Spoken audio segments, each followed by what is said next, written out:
Rirari ihinda rĩa kagũrũ ndeithia hwainĩ wa ira endia arĩa megwateire icigĩrĩra imwe cia barabara tauni-ini ya Ilbisil makigeria guthara matigari ma cienderio ciao iria mathĩtwo meherie mieri itatu mithiru ritana rĩrĩa matigana kũhĩmbĩria.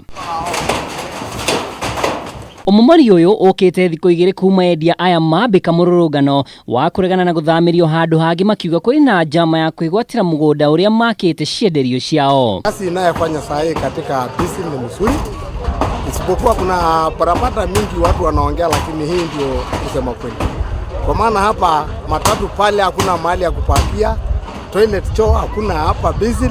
Na sasa tukiona kaunti wakianza kutengeneza mahali kama hiyo, hata sisi wenyewe Ilbisil tunafurahia kwa maana tunahangaika. Hakuna mahali wa kutegemea kwenda kufanya biashara.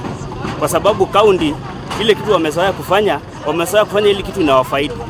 Lakini ile inafaidi wananchi hawana bidii kufanya ile. Aria mahutitio riu makiuria thirikari ya Governor Joseph Olelenku ihimbirie ubashiri wa indo ciao na gutuika ni mekirire njika mubango wa thirikari ino makiuga niremetwo kunina ciiko cia uhami wa migunda gicigo-ini giki. Langu kama mkaji wa hapa, kwa sababu pia mimi nimeadhirika, county government ya Kajiado wajaribu sana watuonyeshe maeneo ya soko, kwa sababu eneo hili limebeba zaidi ya watu 200 na sasa wote hawana kazi, ukame umezidi huku, so watu wako katika hali ngumu kabisa.